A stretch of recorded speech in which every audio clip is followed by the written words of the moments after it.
indi ñeneen ñu teg leen si wetu Pape Thiaw ñu ànd ak moom liggéey parce que da ngay dem coupe du monde des staff de 15 personnes 20 personnes yoo xamante ni entraîneur bi day nekk avec 10 techniciens parce que un technicien il faut que dans son staff mu am ñu ko challenger indi idée débat d'idées on le faisait avec Aliou tous les jours réunion dans sa chambre avant l'entraînement proposer la séance wax lan la ku nekk indi sa xalaat ñu dem entraîner bu ñu paree ñëwaat toog si néeg bi waxaat bu ñu jouer match même chose avant match même chose tous les jours on est là on discute ñuy challenge on se challenge Pape Thiaw ñan la àndal mu dem coupe du monde même chose parce que entraîneur mënuloo gis lépp ñun ñëpp ay nit la da ngay toog ni match bi di démarrer yow yaa ngi focus ci beneen affaire pendant que am leneen luy xew fële mais sa banc ñooy diis loolu ñoom ñooy ñëw souffler na la banc ba la ñu ngi bouger tactiquement ils ont démarré comme ça ils sont en train de bouger jox la l'information jox la ay détails tu vois ils ont changé ça ils sont passés à 2 parfois au moment bi ñu koy def mën na rëcc entraîneur bi mais banc bi waru leen rëcc ku nekk am nga tâche yow xoolal ma animation offensive adverse bi yow xoolal ma animation défensive adverse bi sur les sorties de balle qu'est-ce qu'ils proposent man maa ngi focus ci sama équipe mën nañ def inverse bi aussi mais dama joxe exemple noonu mais il faut que loolu am suba da ngay xëy ñu ne la dàq nañ Pape Thiaw parce que dañ koy sacrifier moom la ñuy sacrifier quoi parce que entraîneur moo gën a neex a sacrifier te ñu nekk ci man dama fi c'est la première fois ñu nekk ci équipe nationale de c'est-à-dire tey c'est la première fois bu may wax ci waxu situation boobu pour man il doit continuer mais on lui donne aussi lu ko jàppale lu ko gunge mais xëy nii rek asalaamaaleykum mbokk internet yi Senfootball TV nuyu naa leen bu baax jeex leen di am mbégte saa su ne defal leen vidéo pour ñi nga xam ne dama bés chaîne maa leen wax welcome bienvenue abonné leen cliquer leen si cloche boobu ngeen gis vidéo bu ñu dóor ngeen mën ko seetaan ba ñu fàttee tamit vidéo c'est très important comme gars yi comme ni nga gisee Youssouf Dabo laa ñëw teg donc mu door wax interview am li mu wax bari na donc par rapport ak la Pape Thiaw ñi ko entouré donc da ngay gis ne Pape Thiaw n'est pas entouré de beaucoup de techniciens loolu pour man erreur monumentale la c'est bien que ñu dugal Kouyaté c'est bien que El Hadji Diouf ne fi mais il devait être entouré de techniciens sénégalais wala moo xam Europe lay jël mais il devait être entouré parce que s'il était bien entouré quand Rudy Garcia doon def ay changements di renforcer di dugal Lukaku di renforcer sur ses côtés bu fekkoon Pape Thiaw amoon na le choix de faire benn ay changements moom bu ay techniciens mën nañu gis leen kon li mu wax dëgg la quoi entraîneur nit rek la mën na focus ci benn mbir fekk beneen mbir moo ngi kii mën nga bañ a gis dara parce que ñun yàlla benn xel yenn saa nit da ngay xalaat leen na xale bu ndaw ñëw xalaat loolu la leen loo xamante ne yow mii di mag bi xalaatoo ko xam nga donc comme li ñuy wax xam nga dëgg pousse mag mën na ko réer kii mën na ko réer mag mën na ko réer xale bu ndaw mën na ko fort donc à un moment donné il doit être bien entouré donc temps yi passé maa ngi dem tey ci benn plateau may wax Malal ma ne ko Malal dama France ils sont tellement logiciel bi ñu mettre conditions yi mettre je ne te parle pas de l'hôtel mais le staff c'est mais extraordinaire pour gagner un match de football il y a pas que le talent maanaam ñoom bu ñu ñëwoon ñu ne non on a Mbappé on a Dembélé le Ballon d'Or on a Olise le meilleur passeur du monde jamono bi on a tous ces joueurs là on va pas étoffer voilà suñu staff kii tamit décembre bu ko nekk mu ne man jël naa coupe du monde en tant que joueur en tant que entraîneur j'ai gagné la Ligue des Champions voilà quoi bu ma neexee je suis pas bien entouré mais naa jël Stéphane ak quelque mais ça ay staff bu réeré la ñor je ne te parle pas des kinés des préparateurs physiques tout ça là c'est des professionnels de très haut niveau donc pour gagner un match de football la moindre détail c'est payé cash et ñun on a plus misé sur ay Coloré ay Kouyaté capitaine la woon na fi nekk waxtaan ak nit ñi alors que loolu boobu déjà El Hadji Diouf mu ngi koy def donc on n'a pas compris donc de renforcer andi benn Pape Thiaw alors qu'il y a des techniciens sénégalais ici moo xam Malick Dafour moom si championnat bi la moom mënuma ko wax mais il y a beaucoup d'entraîneurs qui sont libres qui sont là qui sont des sénégalais yu xam football seen xel màcc si mbir mi et ils pouvaient beaucoup aider Pape Thiaw et ils l'ont pas fait leneen lu ma nekk si li mu wax mooy que ils n'ont pas aidé Pape Thiaw beaucoup de moom il parle de la fédération de fautif bi c'est pas que l'entraîneur moom entraîneur la xam na li muy wax quoi c'est pas que l'entraîneur les joueurs aussi sont war nañ leen teg baaraamu tuuba joueurs yi bu leen bàyyi ñu demee noonu de ils sont fautifs comme ni dinaa ñëw léegi sur le cas Koulibaly ils sont fautifs comme Pape Thiaw est fautif Lamine Camara ak Pape Matar ak Jackson noonu laa leen meree parce que pour man c'est des joueurs de très haut niveau war ñu mën a dugg si terrain ñii naan ñun Sénégalais yi ñuy xel ñaar man ñoom ay joueurs 8e division lañ alors que waa Cap-Vert c'est ay joueurs 2e division lañu am des Argentine champion en titre ñëw dajeeg moom jaay ko bekkanam xool ko les yeux dans les yeux football dugal ko ñaari bii buñ dugalee ñu dugalaat ñooñu Pape Matar moo leen ëpp club bi mu nekk Lamine Camara mais Lamine Camara da ngay ñëw fii je joue la Ligue des Champions di beew di kii on comprend pas en tout cas daal c'est benn extrait bi dites-moi ce que vous en pensez parce que Pape Thiaw il doit être bien entouré et tout wax leen ma loolu leen si xalaat gars yi maa ngi gis si réseau yi boobu les gars yi ils alimentent le nom de Vieira comme quoi c'est le successeur de Pape Thiaw. Vous pensez que Vieira a les épaules larges à tout pour nous faire performer au-delà si Coupe du Monde bi parce que gars yi fii Coupe d'Afrique nga fa mën a jouer il y a la Ligue des Champions africaine ñoo ngi koy créé Coupe du Monde moo fi am est-ce que Vieira peut nous amener au-delà des quarts de finale est-ce que il a les épaules est-ce que c'est un bon technicien est-ce que xam ngeen ko bu baax man mii xamante ne sam na France mooy sama championnat je les regarde du côté de Nice Sanac Strasbourg voilà c'est un entraîneur ça va moyen pas fort pas extraordinaire et bon voilà quoi am na ay origine sénégalaise je suis d'accord il a gagné la Coupe du Monde en 98 démb juum naa sax donc gagné na ko en tant que joueur c'était exceptionnel je me rappelle de Aïbari seen stade bi Arsenal avec Roy Keane seen duel donc en tant que joueur il était fantastique en mois de 2006 naan kii est sax Zidane numéro 2 quoi tellement de passe gestuelle techniquement parlant c'était un grand joueur mais en tant qu'entraîneur ça reste à désirer maintenant bon maa ngi gis ñu bëri di ko alimenter ay comme successeur de Pape Thiaw dites-moi ce que vous en pensez est-ce que vous êtes dans l'optique de voir que jàpp ngeen ne Vieira peut être cet entraîneur qui xamante ne mën nañu yóbbu au-delà de nos 16e de finale au-delà de 8e de finale voire plus vous me dites en commentaire qu'est-ce que vous en pensez est-ce que c'est une bonne idée ou pas vous me dites sur les commentaires ce sera intéressant ma am seen avis en tout cas man j'attends de voir et voilà gars yi kii génne na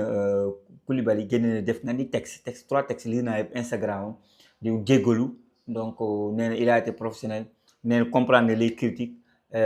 kenn gënu ko bëgg équipe nationale tous les joueurs dañuy bëgg équipe nationale du Sénégal du mu ne du ma sa critiquer benn kii que ce soit c'est que il sera toujours là en tant que bon capitaine à les défendre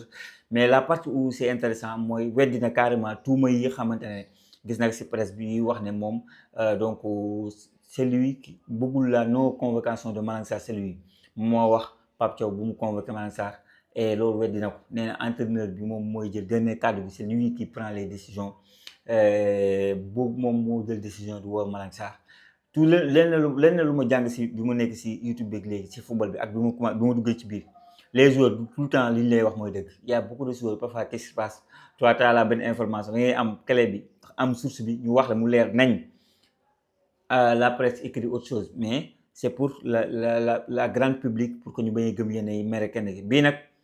du ma en tant que bon musulman un autre musulman me dit que lu ñu may waxal du dëgg jusqu'à preuve du contraire mën naa jàpp ne c'est pas lui la cause du non convocation de Malang Sarr mais ce qui me dérange avec la non convocation de Malang Sarr faisait partie de la liste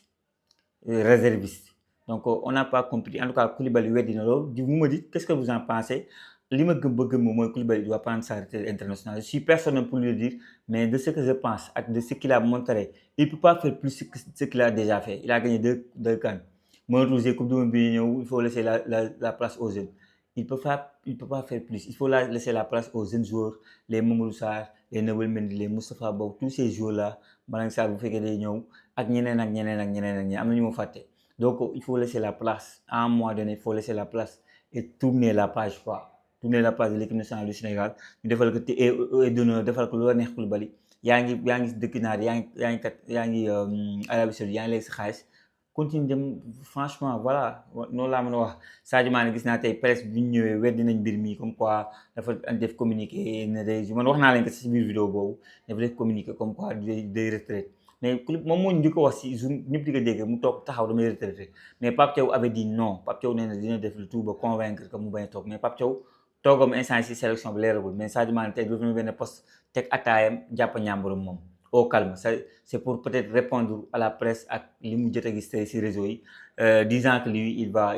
laisser la place en tout cas Pape Thiaw gisee ko noonu et peut-être Sadio Mané li nga fa dese rek mooy battre des records aller à la CAN battre les légendes les Drogba tous ces grands noms du football africain peut-être bu fekkee am na lu koy dese c'est ça mais li ma gëm mooy même bu toogee équipe nationale son rôle de titularisation loolu lañ ko war a waxtaanee maanaam il doit entrer en deuxième mi-temps s'il veut rester en équipe nationale du Sénégal moom Koulibaly nañ jël le rôle de grand frère il reste sur le banc en deuxième mi-temps on met Sadio Mané s'il veut ça on est d'accord, mais il faut laisser la place au Mamadou Diakhone, au Assane Diao, au Iliman Ndiaye, aux jeunes joueurs, à la nouvelle génération, de montrer le potentiel, là, là, nous réellement. Si tu ne leur donnes pas le sens, tu ne verras jamais ce qu'il vaut réellement. Alors que boy, ils ont du potentiel, mais boy, ils ne peuvent pas. Donc voilà, gars, il y avait un match Espagne contre la Belgique, match pour 2-1 la mujjé, Merino encore dangereux, Merino man joueur sous côté là. Espagne finalement ce sera Espagne contre la France. Entraîneur Belgique moom defee Rudi Garcia bi doon wax non ce genre d'équipe bu ñu mënee 2-0 même si le contexte c'est différent après dañuy taxaw seen i camp et c'est erreur bu ñu commencé def tey à 1 tu t'es reculé tu as trop cherché xam les tirs bi même si bon par malchance Tielemans blessé. Le gardien blessé, on en a ligament croisé par malchance. C'était difficile de gagner ce match-là. Mais même complet, je pense que l'Espagne était quand même favori et c'était difficile. Maintenant, bon, il y aura un match France-Espagne. Je trouve que le contexte a changé par rapport aux 2 dernières confrontations. L'Espagne, voilà, goudel de France pour voir. Mais je trouve que il y a Olivier Dembélé, il se trouve des erreurs de même Barcola. Ils sont interchangeables. Le milieu de terrain, Manu Koné, il est exceptionnel. De mère sénégalaise. Moi, il peut me connaître ñëpp seen yaay ay sénégalais et tout c'est dit que Dembélé donc am na parents sénégalais donc man voilà France ça me parle quoi France ça me parle maintenant c'est un match dans le match l'Espagne a beaucoup changé je trouve voilà que ça soit Nico Williams cette année gis ngeen ni mu demee Lamine Yamal est venu dans cette coupe du monde là blessé tey jii mooy am du match c'est Lamine Yamal que le monde entier attendait il a fait le match qu'il fallait bi mooy meilleur match am si coupe du monde bi mu commencé ba tey d'ailleurs il est fini am du match c'est-à-dire le match qu'il a fait tey et il a amené l'Espagne avec Merino donc en demi-finale une demi-finale qui sera historique ñoom gëj nañ demi-finale à ce stade là depuis 2010 donc c'est-à-dire France a asséné 3 demi-finales de suite les 2 en finale jël benn bu mu ñàkk tir au but la France pour man ce match-là donte kii moo jël coupe d'Europe reste favori et pour man ce match-là je vois la France sortir l'Espagne maintenant bon maintenant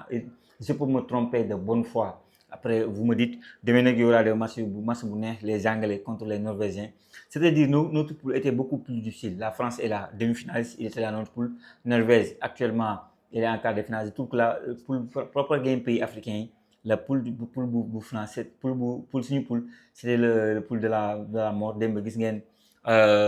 li Nabil Djellit wax lu xamante ñu ñëpp wax nañ ko avant mu koy wax ñun Sénégalais yëpp xalaatoon nañ ko que le Sénégal est la meilleure africaine peut-être on s'est puni nous-mêmes ñoo s'est tiré la balle nous-mêmes ñoo rey suñu bopp ñoo toogloo suñu bopp et c'est frustrant et défaite bi bon après la défaite du Maroc moo tax ma xaw a digérer un peu mais ça reste difficile. Donc on va terminer par l'information mercato donc Adeyemi gis ngeen waxoon naa leen que dem c'est maintenant officiel signé du côté de Barcelone Ferran Torres on parle day dem du côté de PSG en tout cas joxe na accord pour après coupe du monde mu mën a dem foofu en fait que Gonzalo Ramos dafa dem Milan aussi du coup donc pour le remplacer am ce neuf là c'est pas peut-être il va pas démarrer tout de suite mais il peut remplacer Gonzalo Ramos loolu aussi côté PSG loolu mën nañu ko wax côté sénégalais waxoon nañu que de la journée Mamour Ndiaye le gardien du de Norvège il a signé du côté de Saint-Étienne en deuxième division française on lui souhaite franchement bonne chance et bonne continuation à notre lion à notre très bon gardien beneen information boo xamante ne gis naa ko foofu lay terminer c'est Assane Diao waxoon nañ leen Roma man waxoon nañ Sporting c'est maintenant donc Everton qui a proposé si je ne me trompe pas 45 millions je pense que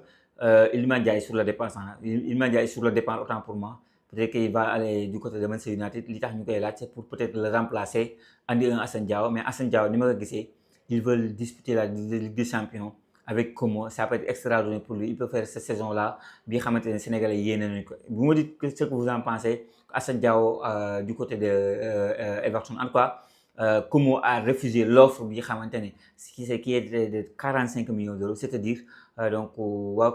Como fi ñu teg Assane Diao ak donc le niveau bi ñu jàpp ne war na ko mën a andi donc mbokk yi li ma la ko xibaar yi ma bëgg partage ak yéen ci commentaire wax leen ma seen xalaat ak seen gis-gis jaajëfal naa leen wax leen ba beneen sur Senfootball TV